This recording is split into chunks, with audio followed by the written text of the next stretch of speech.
عليكم ورحمة الله وبركاته. النهارده هنتكلم عن ملخص الجولة الثانية من الدوري الأسباني.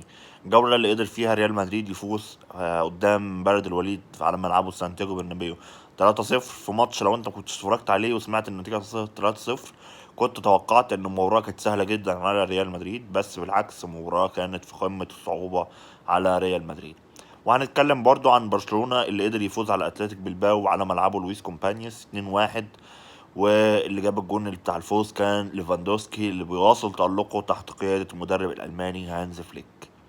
فقبل ما نبتدي نتكلم عن التفاصيل بتاع الماتشين، متنساش تعمل لايك، متنساش تعمل شير، متنساش تعمل سبسكرايب عشان يوصلك جديدنا أول بأول، وتساعد على نشر الفيديو بأقصى طريقة ممكنة. تعالوا بقى نبتدي بالماتش بتاع ريال مدريد وبلد الوليد.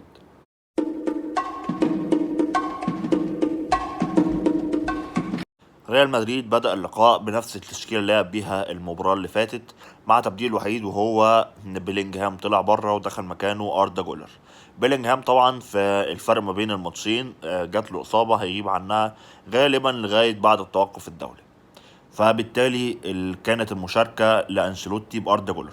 طبعا أنا كنت أفضل إن هو يبدأ بإبراهيم دياز، وكان عنده خيارات تانية زي مودريتش، بس طبعا احنا عارفين مودريتش ما يقدرش يلعب ماتش كامل عشان سنه والكلام ده كله، فبالتالي كانت المفاضلة بين ابراهيم دياز واردا جولر، وهو اختار اردا جولر.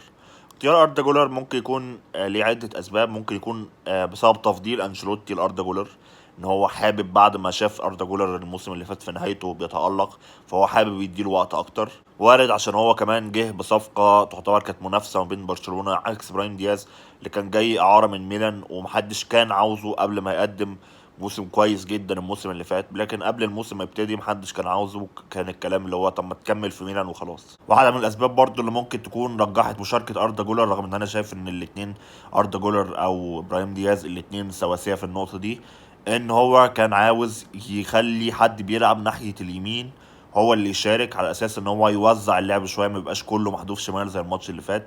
فبالتالي ان هو ينزل اردا جولر ناحيه اليمين، خاصة ان هو في الفترة التحضيرية كان بيلعب باردا جولر على اليمين وابراهيم دياز على الشمال. بس انا شايف ان دي يعني مش منطقية قوي، لان ابراهيم دياز اصلا بيلعب ناحية اليمين مش بيلعب ناحية الشمال، بس هو قادر على اللعب في المنطقتين. كما ان احنا الموسم اللي فات كان البديل الاول لبيلينجهام كان هو ابراهيم دياز، فانا كنت افضل مشاركة ابراهيم دياز بشكل اساسي، لكن هو بدأ باردا جولر. طب تمام، هل اردا جولر قدم مشاركة كويسة، لعب ماتش كبير؟ انا شايف ان هو لعب ماتش متوسط على قد الامكانيات، مش امكانياته اعلى من كده، بس على قد الدنيا اللي مشيت معاه في المباراة. يعني مثلا طبعا الملعب كان محذوف برضه ناحية الشمال زي الماتش اللي فات بمبابي ورودريجو وفينيسيوس، فكان بيبقى لوحده اردا جولر ناحية اليمين لوحده. اردا جولر كمان ما كانش بيلعب كجناح وهو مركزه الاساسي، كان بيلعب وسط ملعب متقدم شوية بس ناحية اليمين. فبالتالي كانت اول ما الكرة بتروح له كان بيبقى واقف لوحده في المنطقة دي، مفيش غير وراه او على يمينه كارباخال، وكان بيبتدي يا اما مبابي يا اما رودريجو، واحد فيهم بيبتدي يجي من ناحيه الشمال ويبتدي يتحرك له ناحيه اليمين عشان يلعب له. غير كده هو دايما كان بيبقى واقف لوحده، او زي ما بقولنا كان معاه مسانده من كارباخال. زائد كمان ان بلد الوليد في الشوط الاول خاصه يعني كان مقدم مباراه قويه جدا دفاعيا، كان مانع كل المحاولات بتاعه ريال مدريد. كان مثلا الباصات اللي ما بين امبابي ورودريجو وفينيسيوس والكلام اللي كان حاصل الماتش اللي فات، اللي هي التمريرات الزياده عن اللزوم او عدد التمريرات ده، بلد الوليد كان قاطعها خالص. بلد الوليد كان حاطط 8 لعيبه ناحيه اليمين، اللي هو احنا قافلينها بالضبه والمفتاح، مفيش حد هيتحرك ناحيه اليمين دي او اللي هي الناحيه الشمال بتاعه ريال مدريد. فبالتالي كان في 8 لعيبه في الناحيه بتاعت الشمال بتاعت ريال مدريد واقفين عشان امبابي وفينيسيوس ورودريجو. حتى مراوغات فينيسيوس الراوغ الاول هيلاقي 2 3 قدامه، فبالتالي مفيش حتى مجال للمراوغات، مفيش مجال للباصات، مفيش مجال لاي حاجه. فبلد الوليد كان قافلها ضبه ومفتاح، كان قافلها كويس جدا لدرجه ان ريال مدريد طول الشوط الاول ما شاطش غير كره واحده بس، كانت على الطاير من امبابي.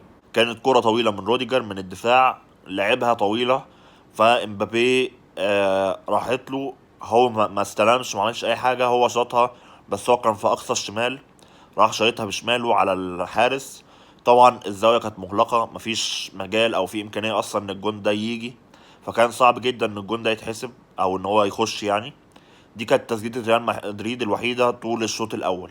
الشوط الأول كان بائس من ريال مدريد، ريال مدريد ما عندوش حلول، ورغم السيطرة الكاملة لريال مدريد، بس ريال مدريد برضو كان ساعات في بعض أوقات المباراة كان بيفتقد لتوني كروس رغم سيطرته وضغطه على بلد الوليد. بلد الوليد كان متكدس في منطقة جزائه، فبرضه في بعض اوقات المباراه كده ريال مدريد تحس ان هو ناقصه توني كروس يلعب بعض الكرات، وده اللي خلى ان في بعض اوقات المباراه كنت تلاقي روديجر او ميليتاو او تشاوميني بيلعبوا كرة طويلة سواء لمبابي لفينيسيوس رودريجو، ودفاع بلد الوليد كان بيتعامل معاها بشكل ممتاز. يجي الشوط الثاني وتحس ان البركة او الحظ حل على ريال مدريد، لانه خد فاول.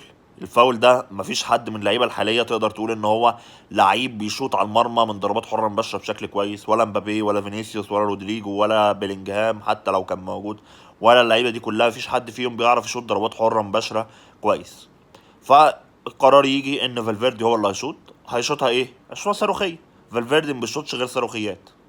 طيب، تتلعب الكوره، فالفيردي يخش كام لمسه من لعيبه ريال مدريد يثبتوها له، ويخش فالفيردي يطلق صاروخ.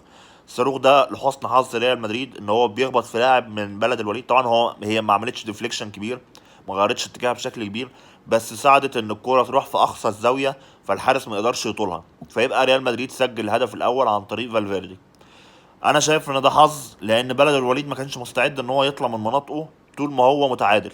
طالما انا هطلع بنقطه انا قابل. فبعد الجون ده بلد الوليد بدأ يطلع بقى من دفاعه. انا خلاص كده، انا كده كده خسران، فانا احاول بقى اجيب التعادل. فبدأ واحده واحده كده يبتدي يطلع شويه. مع طلوع بلد الوليد خرج مبابي، خرج فينيسيوس، دخل مودريتش، دخل ابراهيم دياز، دخل اندريك، دخل سيبايوس. بدأت اللعيبة بتاعت الدكة تنزل، خلاص احنا كسبانين فنبتدي ندي فرصة. وبدأت المسافات أو المساحات تظهر في دفاع بلد الوليد، وبدأ ريال مدريد يستقبل اللعب ويبتدي يلعب على المرتدات اللي هو بيوجدها بشكل كبير. فتلاقي إن إبراهيم دياز اتلعبت له كرة طولية من الدفاع ياخدها، يعني هو منطلق من قبل نص الملعب، عنده مسافة ما بيجريش معاه غير واحد بس، فيسبقه وياخدها ويحطها لوب من فوق الحارس عشان يبقى الهدف التاني لريال مدريد. ويعمل احتفال كده اللي هو بتاع التعجب، اللي هو انا ما بلعبش ليه، انا المفروض العب. بعديها بشويه اندريك نزل زي ما قلنا، وابراهيم دياز ياخد هجمه مرتده يعدي من الاول والتاني، وبعد كده يقوم لعبها لاندريك.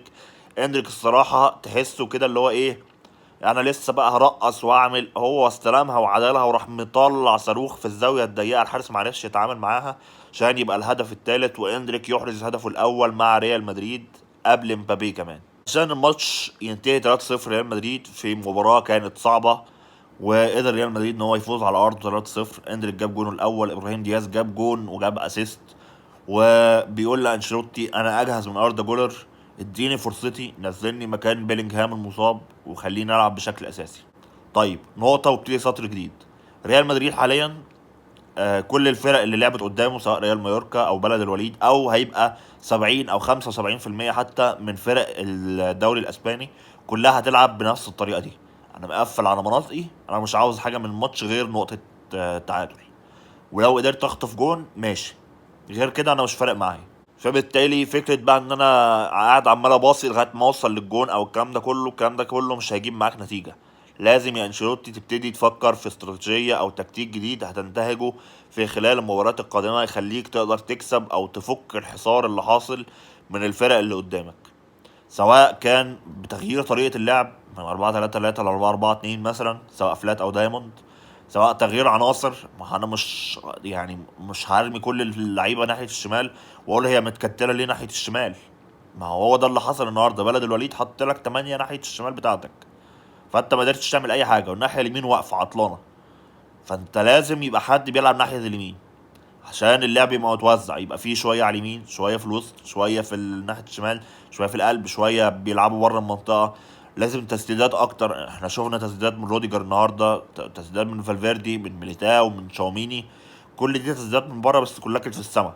احنا عايزين تسديدات على المرمى، لانه اللي هيفك لك التكتلات دي هي التسديدات، وهو ده اللي حصل في الفاول بتاع فالفيردي.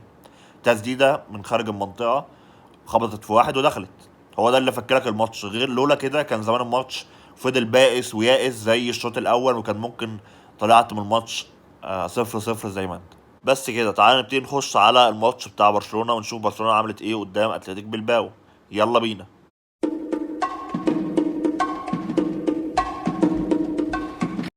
نيجي بقى للماتش التاني بتاع برشلونة واتلتيك بلباو. برشلونة اللي قدر يكسب على ملعبه لويس كومبانيوس، يقدر يكسب اتلتيك بلباو بنتيجة 2-1 بهدف ليفاندوفسكي تحت قيادة فليك، اللي قدر ان هو يحافظ على مكتسبات المباراة الاولى قدام فالنسيا. حافظ على نفس التشكيلة بالظبط باختلاف وحيد وهو دخول بيدري مكان كاسادو. الماتش اللي فات كان بالدي خرج للإصابة، بس واضح انها كانت حاجة بسيطة وبدأ اللقاء ده عادي. انا شايف ان بالدي تحت قيادة هانز فليك هو مشروع الفونسو ديفيز جديد. فليك مخلي فران توريس بيضم لجوه ويفتح المجال لبالدي عشان يزيد ويعمل اوفرات ويشارك في المنطقة الهجومية. فهو حافظ على بالدي، شارك ببيدري مكان كاسادو. بيدري قدم مباراة عظيمة، قدم مباراة قوية جدا. رافينيا بيلعب خلف المهاجمين، مركز جديد بالنسبة له بس هو متألق فيه بشدة. شوية بيروح ناحية اليمين مع يامال، شوية بيروح ناحية الشمال مع فران توريس، شوية بيخش مع ليفاندوسكي. رافينيا مقدم مباريات كبيرة جدا تحت قيادة فليك في المركز ده، لغاية ما نشوف مشكلة القيد بتاعت داني اولمو اللي هيتم فيها. جافي اول ما يرجع هياخد مكان اكيد برنال. هل هيلعب بدري، هل هيلعب بأولمو، هيلعب بجافي، هيلعب برافينيا؟ هنشوف الكلام ده كله، مش وقته دلوقتي. مهم خلينا في اللي احنا فيه. ليفاندوفسكي واضح ان هو بدأ يرجع للتألق تاني تحت قيادة فليك. سجل هدف وضيع كرات كتير جدا، بس هو ما ضيعهاش لانه لعبها بشكل وحش، هو الحظ لم يحالفه. اتلتيكو بالباو في الماتش ده ما كانش عاوز يلعب كوره، هو كان بيدافع بشكل كبير، واعتماده الوحيد ان هو هيلعب الكوره لنيكو ويليامز على الشمال، ونيكو ويليامز هيبتدي يجر الفرقه لقدام ويقود الهجمه ويجري ويرمح. لكن الواقع اللي حصل ان برشلونة نزل له بشكل جاهز جدا، حط عليه رقابة مان تو مان ماركينج مع كوندي. حتى كوندي كمان ساعات كان بيسيبه وبيزيد هجوميا، لكن كوندي اغلب المباراة كان ماركينج مان تو مان معاه كويس جدا. ولو افترضنا ان كوندي مش موجود او كده، بتلاقي اكتر من لاعب ضم عليه عشان يمنع الخطورة بتاعة نيكو ويليامز. نيكو ويليامز اغلب الوقت بسبب الرقابة الشديدة عليه كانش بيقدر ان هو ياخد الخط ويطلع يجري او يعدي بمهارات، فبالتالي كان بيلجأ اغلب الاوقات ان هو يقطم لنص الملعب ويبتدي يخش لجوه ويلعب الناحيه التانية اللي هي بالنسبه لبلباو هي الناحيه الاضعف هجوميا. فبالتالي كانت هجمات اتلتيكو بلباو بتتكسر بالطريقه دي، ان هم بيعتمدوا على نيكو ويليامز، لكن نيكو ويليامز مش قادر يشد الفرقه لوحده، فبالتالي بيلجأ دايما ان هو ينقلها الناحيه التانية. الناحيه التانية الاضعف، فبرشلونه بيقدر يتعامل مع الناحيه التانية بكل سهوله. نيجي بقى للاهداف. بلباو جاب الهدف بتاعه من ضربه جزاء كان فيها خطأ ساذج جدا من كوبارسي، كلف برشلونة ان هو يطلع من الشوط الاول متعادل 1-1. والهدف بتاع اتلتيكو بلباو جه عن طريق سانسيت، قدر ان هو يجيب جون التعادل عن طريق ضربة جزاء. بقى الاجوان برشلونة قدر يجيب الجون الاول عن طريق لامين يامال. لامين يامال راح قاطم لجوه ولعب ار 2، عملت ديفليكشن من مدافع اتلتيك بلباو ودخلت في الجون. ده كده الجون الاول لبرشلونة اللي هو كان جون التقدم بالنسبة لبرشلونة. الجون التاني كان من ليفاندوسكي بعد تألق شديد طول المباراة. جاب عارضة في الشوط الأول، جاب عارضة في الشوط التاني. كانت جايه له كورة شبه انفراد على الطاير، راح حاططها بس الحارس قدر يتصدى لها. باختصار ليفاندوسكي أول ماتشين متألق بشدة، وواضح إن فليك جه ومعاه المفتاح بتاع ليفاندوسكي، مفتاح التألق بتاع ليفاندوسكي. ليفاندوسكي لغاية دلوقتي أول ماتشين جاب 3 أجوان ومتألق بشدة وخطير جدا على المرمى. الجون التاني بالنسبة لبرشلونة كانت لعبة مكررة من وجهة نظري. دايما كان في الجون يعني رافينيا وبالدي لموا المدافعين اللي بره عليهم، فدخل بيدري في المنطقة الفاضية وراهم، فراحت ملعوبة لبيدري اللي لعبها عرضية. الحارس طلع لمسها وغيرت اتجاهها، راحت ليفاندوسكي اللي حطها في الجون فاضي. الكرة دي كانت مكررة بس كان فران توريس كان بيسحب مع بلدي لعيبة اتلتيك بلباو، وزي ما قلت لك بيدري كان بيخش في المسافة اللي وراهم او المساحة اللي وراهم ويلعب العرضية عشان اي حد يستلمها. برشلونة مقدم بداية موسم جيدة، هنشوف هيقدر يستمر في المستوى اللي هو ماشي بيه والريتم اللي هو ماشي بيه، ولا هيبقى فيه سيت باكس. هنشوف كمان مشكلة القيد هتنتهي على ايه. كان مشكلة القيد دي عند برشلونة الموسم اللي فات برضو كان في عدم قيد لبعض اللاعبين، لكن اللي حصل في النهاية ان كل اللعيبة تم قيدها تمام. فانا اتوقع ان هيتم قيد اللعيبة، اكيد مش هيشتري داني اولمو عشان في الاخر ما يقيدوش، وخاصة كمان ان هو دايما اما بيتعاقد مع لعيب فترة مؤخرا بيبقى في شرط في عقده ان هو لو ما تمش قيده بيتم فسخ العقد، فهو اكيد ما دفعش كل ده عشان في الاخر يفسخ عقد داني اولمو. لو بتابعنا لغايه دلوقتي شكرا ليك جزيلا. لو بتابعنا على الفيسبوك اعمل لايك، اعمل شير للفيديو للصفحه. لو بتابعنا على اليوتيوب اعمل لايك واعمل شير للفيديو للقناه، اعمل سبسكرايب وفعل زر الجرس عشان توصلك جديد اول باول. شكرا ليك جزيلا.